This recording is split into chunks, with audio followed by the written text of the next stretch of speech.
Kal Halal Yahweh Bahashim, Yahweh Shai Bahashim Rakakadash. Greetings to the hopeful elect, all the Israelites, and all the good sojourning people of all nations. Alright, we're going to do the birth of Ishmael, the birth of the sons of Lot, and the covenant, which is Genesis 16, 17, 18, and 19. Alright, get fine, man. Okay, the birth of Ishmael. Now Sarah, Abraham's wife, bore him no children. She had an Egyptian slave girl whose name was Hagar. And Sarah said to Abraham, "You see that the Most High has prevented me from bearing children. Go into my slave girl. It may be that I shall obtain children by her." And Abraham listened to the voice of Sarah. So Abraham had lived 10 years in the land of Canaan. Sarai, Abraham's wife, took Hagar, the Egyptian, her slave girl, and gave her to her husband, Abraham, as a wife. He went in Hagar, and she conceived. And when she saw that she had conceived, she looked in contempt of her mistress. Then Sarah said to Abram, "May the wrong done to me be on you. I gave my slave girl to you, and you to your embrace." And when she saw that she had conceived, she looked on him with contempt, right? And she said, "May the Most High judge between you and me." But Abraham said to her, "Sarai, your slave girl, and your power, it's in your power. Do to her as you please." Then Sarai dealt harshly with her, and she ran away from her. The angel of the Most High found her by a spring of water in the wilderness, the spring on the way to Shur. And she said, "Hagar, slave girl of Sarai, where do you come from, and where are you going, and away from my mistress?" Sarai said, "The angel of the Most High said to her, Return to your mistress and submit to her." The angel of the Most High also said to her, I will so greatly multiply your offspring that they cannot be counted for multitude." And the angel of the Most High said to her, "Now you have conceived a child, bear a son. You shall call him Ishmael, for the Lord has given heed to your affliction. He shall be a wild ass of a man, with his hand against everyone, and everyone's hand against him. He shall live at odds with all his kin." And she named the Lord who spoke to her, "You are El Roi." For she said, "Have I really seen God and remained alive for seeing him?" Therefore the well was called Ber La Hari. It is between Kadesh and Beren. Hagar bore Abram a son, and Abram named his son, whom Hagar bore, Ishmael. Abraham was 86 years old when Hagar bore him Ishmael. Okay, now, the Spirit of the Most High, man, we're going to break it down to you, okay? First of all, Hagar, which in the Hebrew is Hagar, means this is the reward, right? But Ha by itself means beheld, you know what I'm saying? And Gar means assigned or used in every way, beheld in every way, you know what I'm saying? And so Hagar is this is the reward, you know what I'm saying? Right? Okay, and now Ishmael, okay? Shur, the place of Shur is like the desert, you know, pretty much, you know, the desert land, deserted. And Ishmael, right? Ish means like just in itself. Ish is like busy, you know, like not compared to, you know what I'm saying, or related to. Ma is a mother, or you know what I'm saying, and El is like, you know, God, son. So it's Ishmael, you know what I'm saying. He's you know, Ishmael will be my father's son of so Ishmael is pretty much you know, he has heard me, you know what I'm saying? Or God will hear, you know, he has heard, you know what I'm saying? He has seen. And see, that's, look, I'm going to continue, okay? Let's go back to here, look, the angel, right? It didn't say the Most High, it said an angel, right? And you understand the sun is an angel, okay? Also, Allah, that's the sun, man. They sun and moon worship, you know, Ishmael, man. You know what I'm saying? Because El, you know what I mean, is God, right? And Roy is like pretty much the saying Elroy means pretty much the God that sees, you know. He, the God that sees me, you know what I'm saying? That's what it means, man. Okay, or look, the God that sees me, you know what I'm saying? And Ishmael means, you know, God has heard me, so you know what I'm saying? So he was given over, you know what I'm saying, because Gar also is like the field. So basically the field was given over to sun worship and moon worship, you know what I'm saying? And that's why you know, she named the place Bir La Haroi, you know what I mean, which means the well, or the God of him that lives, you know what I'm saying, the God, him that lives, the God or him that lives has seen me. And what's it all seeing now? The sun, man. You know, that's what they do, man. They sun worship and they moon worship, you know what I'm saying? Over there in Ishmael, man, you know what I'm saying, in the desert, man. And see, when Abraham had him, his name wasn't Abraham, it was Abram. So he hadn't made the covenant completely yet with. He didn't have the sign of the covenant yet with the father. You know what I'm saying? So he was Abraham, and then he had him what 86, and 86 is a sign of what when when you get kicked out. You know what I'm saying? So that's when you know what I'm saying. So Ishmael got kicked out, and Abraham left his old pagan ways and became Abraham, you know what I'm saying? So now you know. So Ishmael, you know what I'm saying? The covenant's not with him, man. You know what I'm saying? He Heaton. Now let's proceed. The sign of the covenant. When Abraham was 99 years old, the Most High appeared to him and said, I am Yahweh, O Elohim Almighty. Walk before me and be blameless, and I will make a covenant between you and will make you exceedingly numerous. Then Abraham fell on his face, and Elohim said to him, As for me, this is my covenant with you. You shall be the ancestor of a multitude of nations. No longer shall your name be Abram, but your name shall be Abraham, which means father of all nations. For I have made you the ancestor of a multitude of nations. I will make you exceedingly fruitful, and I will make nations of you, and kings shall come from you, and I will establish my covenant between me and you and your offspring after you throughout the generation, for an everlasting covenant to be your Elohim and to your offspring after you. And I will give to you and your offspring after you the land where you are now an alien, all the land of Canaan, for perpetual holding, and I will be your Elohim. Right? So then he said to him, Abraham, as for you, you shall keep my covenant, and your offspring after you throughout all the generations. And this is the covenant which you shall keep between me and you and every offspring. Every male among you shall be circumcised. You shall circumcise the flesh of your foreskins, and it shall be a sign on you that throughout your generations every male among you shall be circumcised, which is 8 days old. 8 days old, including the slave born in your house and the one who bought your money from a foreigner who is not of you, right? Both slaves born in your house and you know what I'm saying, and money must be circumcised, right? Any uncircumcised male who is not circumcised of flesh should be cut off from the people, right? So then, Abraham said, as for Sarah, your wife, she shall not call her Sarah, but Sarah shall be her, because I bless her, and moreover I will give you a son. See, by her I will bless her, and she will give race to nations, kings of peoples shall come from her. Then Abraham fell on his face and laughed and said to himself, Can a child be born to a man who is 100 years old? Can Sarah, who is 90 years old, bear a child? And Abraham said to the Most High, Oh, that Ishmael might live in your sight. And Elohim said, No, but your wife Sarah shall bear you a son, and you shall name him Isaac. I will establish my covenant with him as an everlasting covenant for his offspring after him. See, for him, see. Now, as for Ishmael, I have heard you. I will bless him and make him fruitful and exceedingly numerous. He will be the father of 12 princes. Yeah, 12 zodiac signs, because they're part of twisted Babylon religion too. You know what I'm saying? And I will make him a great nation. But my covenant I will establish with Isaac, whom Sarah shall bear to you as this season next year. And when he had finished talking with him, Elohim went up from Abraham, right? Okay, so there you go. See, so the covenant is not with Ishmael, right? Then Abraham took his son Ishmael and all the slaves born in his house, bought with his money, and amongst all the men of his house, and he circumcised the flesh of their foreskins that very day, as the Most High had said to him. Abraham was 90 years old when he was circumcised of the flesh of his foreskin, and his son Ishmael was 13 years old when he was circumcised of the flesh of his foreskin. That very day Abraham and his son Ishmael were circumcised, and all men of his house, slave born and free man with money from the foreigner, were circumcised with him. You see, bought with money from a foreigner whom circumcised with him. Okay, first you understand, he's talking about the circumcised of the flesh. You know what I'm saying? Circumcise your flesh, and 8 days for the Most High is 8 years. So at 8 years old, you already grown, you already are aware, you know what I'm saying, of things, and that's where you come circumcised of the flesh. You know what I'm saying? And see, with the money bought from the foreigner, who's the foreigner? The stone worship people bought. They were redeemed off of him. You know what I'm saying? That's what it means, man.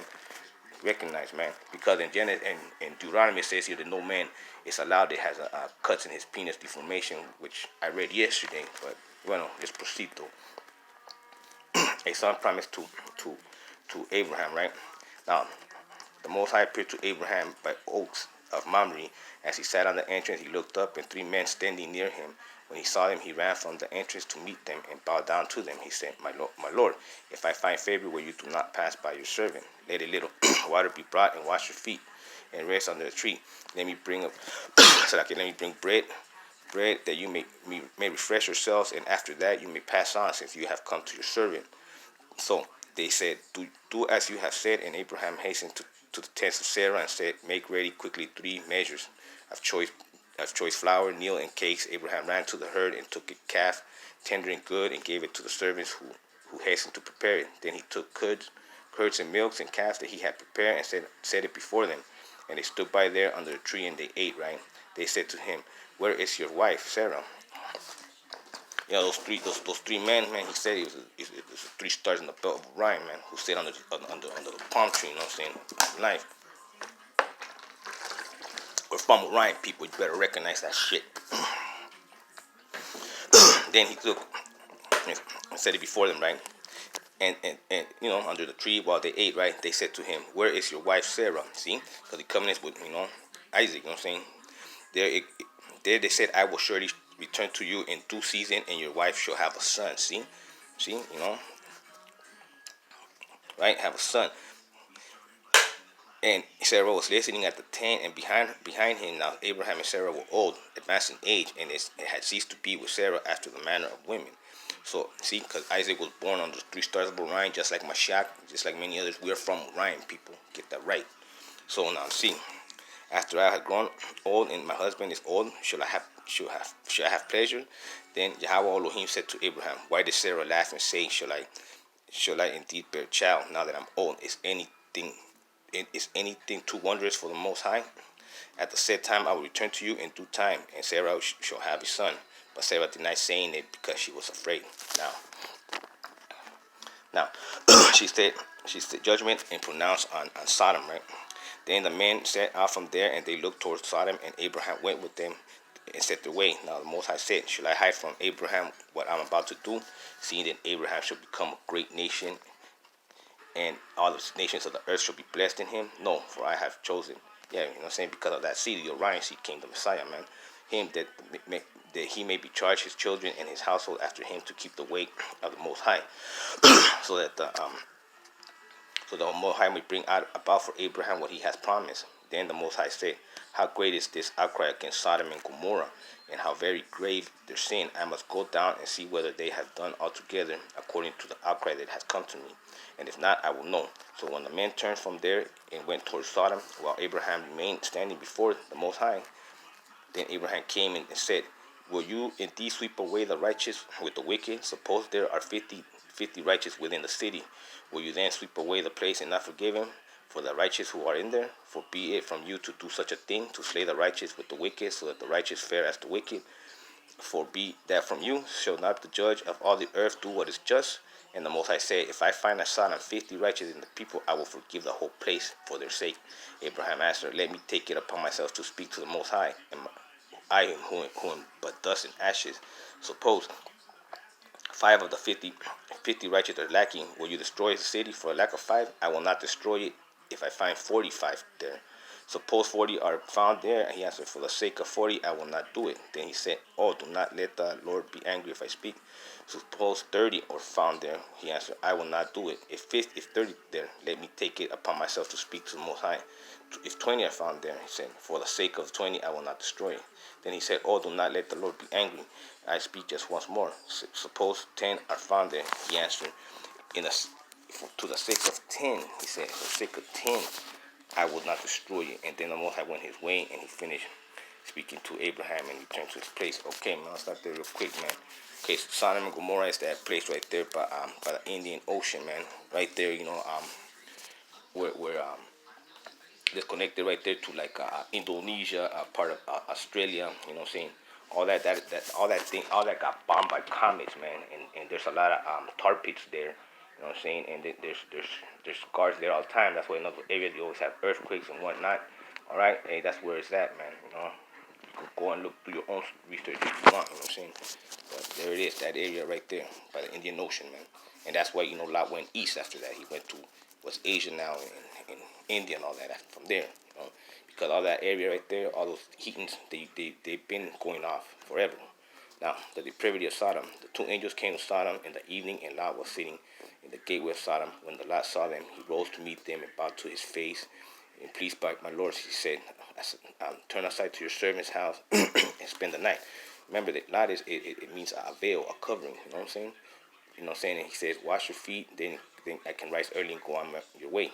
No, we will spend the night in the square. But he urged them strongly, so they turned aside to him and entered his house. And he made them a feast and baked unleavened bread, and they ate, right? Yeah, the square is the four corners of the earth. You know what I'm saying? And that area, that square Indian Ocean, where the Indian Ocean's at, you know what I'm saying?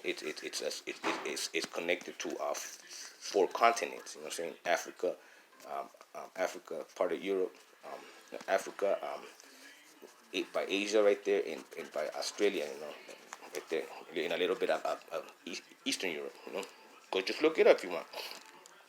Now I say, he made them fast baked bread, right? But before they laid down, the men of the city of Sodom and Gomorrah, both young and old, to the all the people to the last man surrounded the house, and they called to Lot, "Where are these men who came to you tonight? Bring them out to us, that we may know them." Lot went out the door to the men and begged them, "You, my brothers, do not act so wickedly. Look, I have two daughters who you do not know a man. Let me bring them to you, and do as you please, but do not nothing to these men, for they have come under the shelter of my roof." But they replied, "Stand, come back here as an alien, and he will play the judge. Now we will deal worse with you than with them." Then they pressed hard against the man Lot, and came near the door to break it down. But the men inside reached out their hands and brought Lot into the house with them and shut the door, right? And they struck with blindness the men who were at the door of the house, both small and great, so that they were unable to find the door. Yeah, basically unable to find knowledge, man. You know what I'm saying? Now Sodom and Gomorrah were destroyed, man. then Then the man said to Lot, "Have you anyone else, sons-in-law, daughters, or anyone you have in the city? Bring them out, for we are about to destroy this place, because the outcry against it has become great before the Most High." So the Most High sent, to destroy it. He comets, man, fire, and asteroid meteors. So Lot went out and said to his sons-in-laws, who were married to his daughter, get up out of this place, for the Most High is about to destroy the city." But he seemed to his sons-in-law to be jesting than in believing.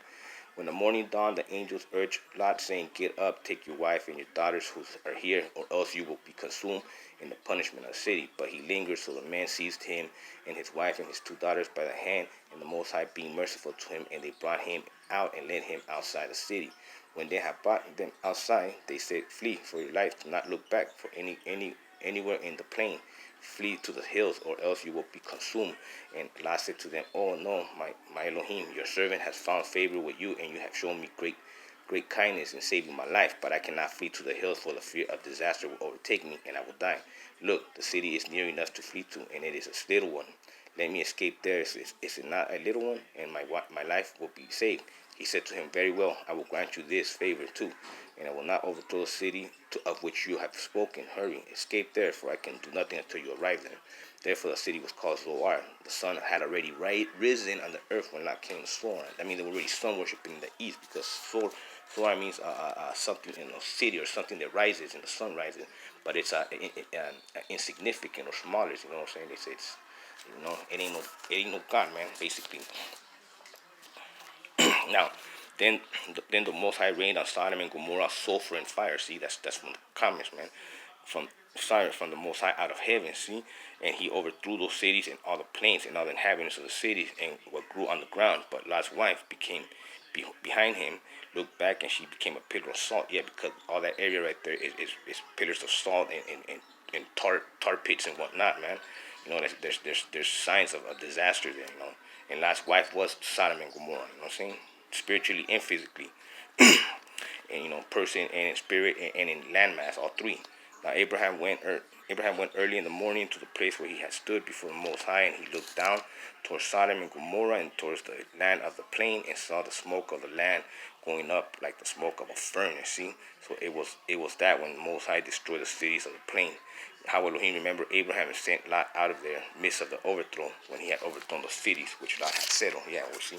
Which, the veil that had covered, multitude pretty much. Now, we're going to finish it with the shameless origins of Moab and Ammon. Now, Lot went up out of Zoar and settled in the hills with his two daughters, and he was afraid to stay in Zoar.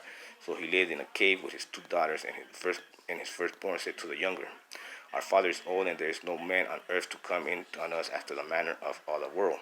Come, let us make our father drink wine, and we will lie with him so that we may preserve offspring through our father. So they made their father drink wine that night, and the firstborn went in and lay with her father. He did not know when she laid down or when she rose. See, he did not know when she laid down or when she rose. On the next day, the firstborn said to the younger, "Look, I lay last night with my father. Let us make him drink wine tonight, and then you go in and lie with him, so that we may preserve offspring through our father." So they made they made their father drink wine that night, and the younger rose and lay with him, and he did not know when she lay down or when she arose. Thus both the daughter of Lot became pregnant by their father.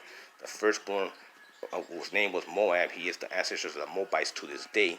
And the younger also bore a son, named him Ben-Ami, and he is the ancestors of the Moabites. Because you already know, Lord means, saying that rises, saying this insignificant, whatever. Okay, Lot means, the veil, or that covers. So he's the cherub that covers, right? And see, Moab, Mo Mo means like like a son of, Moab means son of Lot, you know what I'm saying? Or son of my father, okay, I'm saying? And Benjamin, you know what I'm saying? That's Benjamin is like Benjamin is pretty much son of my people, the son of my people, the son of my people, basically, the sun in the sky, my people. I already showed it to you, and they are the they are the Ammonites to this day. And see, Ammonites are the Japanese, and what is their flag? The sun, the land of the rising sun. And in Japan and all those Asian countries, they worship the sun too. So now you know that the multitude of the East people. That's what it means. You know what I'm saying? Of the people, they worship, that rises, that's insignificant, I'm saying, which is the sun, man. So now you know, okay? So I hope to edify and glorify be Yahweh Ba'ashem Yahweh Shai, glorify be Okakadash, Mojave be providing. We'll do another video too later on. Shalom.